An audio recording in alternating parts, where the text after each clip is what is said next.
Apa? Duit 200 yang mbok jileh wis ana murah iki. Durung ngono. Kowe iku lho ndek duit kok nagih utang wis, Bro. Kok ora isin sama tangga-tanggamu iku lho, mendine kok nagih utang wae. Lah ngapa aku sing isin? Kan sing utang kowe. Ngapa aku sing isin? Kerjamu yo rino wengi. Ngonten barang, ngontenmu iku lho yo anyar. Apa kurang duitmu? Lah tapi kan utang iki wajib dibayar. Utang masih teko mati sih digawa terus lho. Seperti aku rasa mbok warai agama.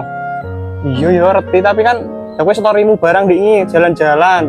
Wis bar kerja barang diingi masuk bayar 200 ya ora duwe. Ngomong duit 200 lho tekan ndi, Bro? Duit 200 wae nagihmu yo miliaran. Lah 200 kuwi yo duit lho. Aku dhewe yo butuh padha ae. Ya wis esuk-esuk. Duit 200 wae nagihmu koyo wong ora ndek duit wae. Sesuk bendino sesuk. Wis nang kene jero. Lah ngopo kowe? Apa tuh gramason tak ombekno ben rambutmu koyo Naruto kae lho, kuning kabeh. Dah bentilan, ratu bilang agama kowe. Kowe yo ora tau bilang agama iso.